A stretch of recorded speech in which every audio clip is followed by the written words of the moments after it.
Usa ka pastor nga gitumbok nga nakapatay usab og laing pastor nadakpan sa kapulisan dito sa Barangay Leong, lungsod sa Dumanhog. Kinihuman malut si warrant of arrest sa kasong murder. Din kauban niyang nadakpan ang iyang igsuon nga kauban sa krimen.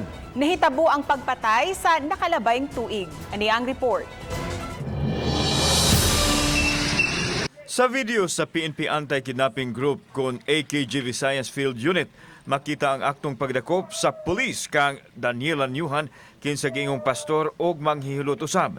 Nagpakarong ingnon ang pulis nga magpahilot og nag-meet up sila apan dihang mitunga sila Anyuhan didto na nila gipatuman ang warrant of arrest. Sila Anyuhan ang gitumbok nga mipatay sa iyang igagaw nga nailang si Monsignor Celerino Encarnacion Marco. Panginabuhi niya, panghilot, ano. So nakakuha tag cellphone number niya, ato siya natiksan niya magpahilot sadta.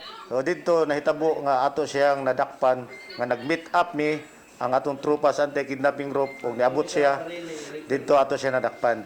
Nasayran sa mga otoridad nga dunay pinagbangi ang duha diin nakarawat ang biktima og pagpanghulga hangtod nahitabo ang krimen. Lakip sa nadakpan ang manghod ni Daniel nga si Miguel Anyuhan nga apil sa nalutsan og warrant of arrest. Nadakpan din nato sila pinagi sa warrant of arrest for murder which is no bail. Samtang gipanghimakak nila Anyuhan ang ipasangil nga krimen bato kaniya og sa iyang igsuon. Wala yung may saan eh. Ang kuwan nila nga pagka human sa hitabo, gina raman nila nga kami ila ipapriso kay og sa dato sila musangka wala sila dili sila kadaog ala sila namo ipapriso kay pobre ni. Kauban si Cleofer Lumayag, ako si Alan Domingo. Balitang Bisdak.